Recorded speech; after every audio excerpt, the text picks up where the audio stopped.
Assalamualaikum warahmatullahi wabarakatuh. Selamat pagi anak-anak. Waalaikumsalam warahmatullahi wabarakatuh. Pagi Bu. Apa kabarnya hari ini? Alhamdulillah luar biasa, Allahu Akbar. Nah, alhamdulillah ya. Nah, sebelum pembelajaran dimulai, alangkah baiknya kita berdoa terlebih dahulu. Insyaallah pimpin doanya. Baik teman-teman, mari kita berdoa terlebih dahulu menurut agama dan kepercayaan masing-masing. Berdoa mulai. Berdoa selesai. Nah, anak-anak, hari ini kita akan mempelajari tentang pembelajaran membaca.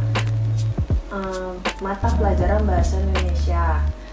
Yang pertama, pengertian pembelajaran membaca. Menurut Nurhaya 2014, pembelajaran membaca dapat diartikan sebagai serangkaian aktivitas yang dilakukan siswa untuk mencapai keterampilan membaca di bawah arahan, bimbingan, dan motivasi guru.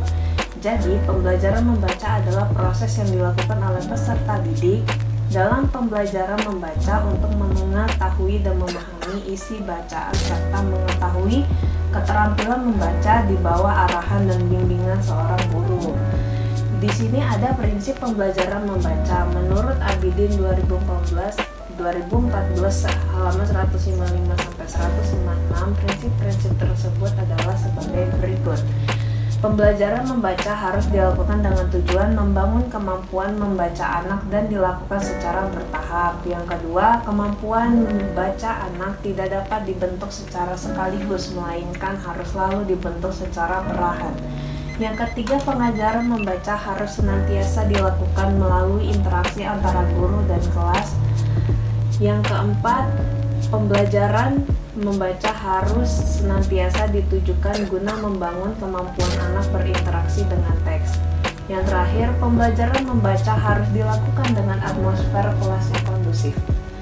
Nah, selanjutnya ada strategi pembelajaran membaca. Yang pertama ada strategi kegiatan membaca langsung atau KML atau DRA, Direct Reading Activities.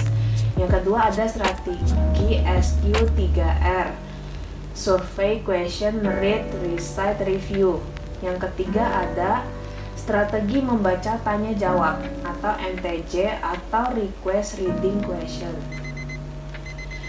Strategi membaca dan berpikir secara langsung atau NBL atau DRTA, Direct Reading Thinking Activities. Nah, yang terakhir strategi penghubungan pertanyaan jawaban atau PPJ atau QAR, Question Answer Relationship. Nah, anak-anak, ibu perintahkan kepada kalian untuk membaca pidato yang sudah ditayangkan, dibaca dengan secara lantang ya anak-anak. Kepada Sela dulu dipersilakan untuk membaca. Baik Bu. Assalamualaikum warahmatullahi wabarakatuh. Para hadirin yang saya hormati, pada kesempatan yang cukup teduh ini, marilah kita senantiasa memanjatkan puja dan puji syukur kehadirat Allah Subhanahu wa Ta'ala atas segala nikmat dan rahmat berupa kesehatan, sehingga pada kesempatan ini kita bisa hadir di kolom penerangan bahaya narkoba ini. Hadirin yang saya hormati, mengkonsumsi narkoba adalah satu di antara perbuatan yang menyebabkan timbulnya kejahatan, perbuatan setan, dan sekaligus perbuatan keji yang harus dijauhi agar kita selamat di dunia dan akhirat.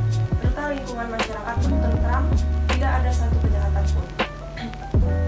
Janganlah sekali-kali mencoba untuk menggunakan narkoba, karena jika kita mencobanya, maka akan rugi seumur hidup. Hidup terasa terbelenggu dan ketergantungan terhadap sesuatu yang justru merusak hidup kita. Maka dari itu, marilah para putra dan putri bangsa mulai sekarang menjauhi narkotika dan mulailah berlomba-lomba meraih cita-cita yang tinggi agar kelak menjadi orang yang tidak merugi. Hadirin yang saya hormati, mungkin hanya ini pidato yang bisa saya sampaikan. Bila ada salah kata atau ucapan, mohon dimaafkan. Wassalamualaikum warahmatullahi wabarakatuh. Terima kasih Sheila. Nah, selanjutnya kita masuk ke materi pembelajaran menulis. Hasil belajar atau tujuan pembelajaran menulis di kelas 4, memahami isi percakapan dan melengkapi percakapan. Yang kedua, menulis deskripsi tentang benda di sekitar atau seseorang dengan bahasa yang runtut. Yang ketiga, mengisi formulir dengan benar, memahami isi cerita dan melengkapi cerita, menulis surat untuk teman sebaya tentang pengalaman atau cita-cita dengan bahasa yang komunikatif. Yang keempat, menyusun paragraf dengan bahan yang tersedia, menulis cerita berdasarkan pengalaman.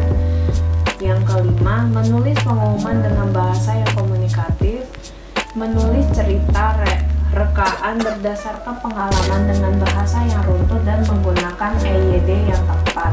Yang terakhir, membuat pantun sederhana. Hasil belajar atau tujuan pembelajaran menulis di kelas 5. Menulis karangan berdasarkan gambar seri yang diacak. Menulis karangan dengan bahan yang tersedia. Yang ketiga, menyusun karangan dengan menggunakan kerangka karangan.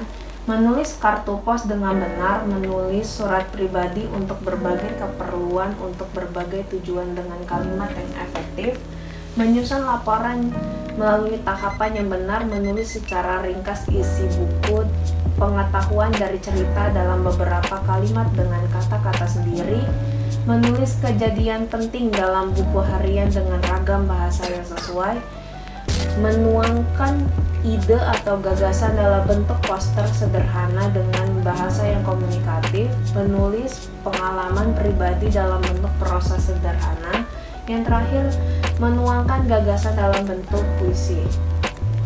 Selanjutnya, hasil belajar atau tujuan pembelajaran menulis di kelas 6. Kepada Sheila, Ibu minta untuk baca materinya. Hasil belajar atau tujuan pembelajaran menulis di kelas 6. Yang pertama, mengisi daftar riwayat hidup dengan benar, menyusun naskah pidato atau sambutan dengan bahasa yang komunikatif dan santun, lalu menyampaikan informasi dalam bentuk iklan dengan bahasa yang komunikatif, menulis visual post dengan benar, membuat ringkasan dari teks yang dibaca atau yang didengar, menyusun rangkuman dari berbagai teks bacaan yang memiliki kesamaan tema, menulis surat resmi dengan memperlihatkan pilihan kata sesuai dengan yang dituju, mengubah puisi ke dalam bentuk prosa dengan tetap makna puisi, dan yang terakhir menyusun percakapan berdasarkan ilustrasi gambar.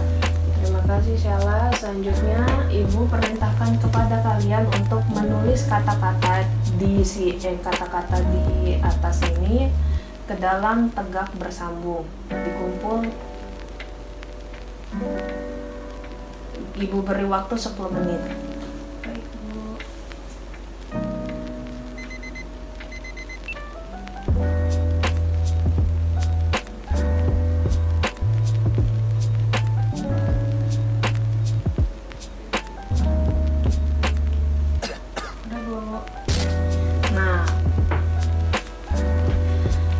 Baiklah, karena sudah selesai semua pembelajaran pada pagi hari ini, kepada Sheila, Ibu persilakan untuk memimpin doa teman-temannya. Baik, Bu. Marilah teman-teman, sebelum kita pulang, marilah kita membaca doa terlebih dahulu. Berdoa mulai. Berdoa selesai. Baiklah, Ibu akhiri. Wassalamualaikum warahmatullahi wabarakatuh. Waalaikumsalam warahmatullahi wabarakatuh.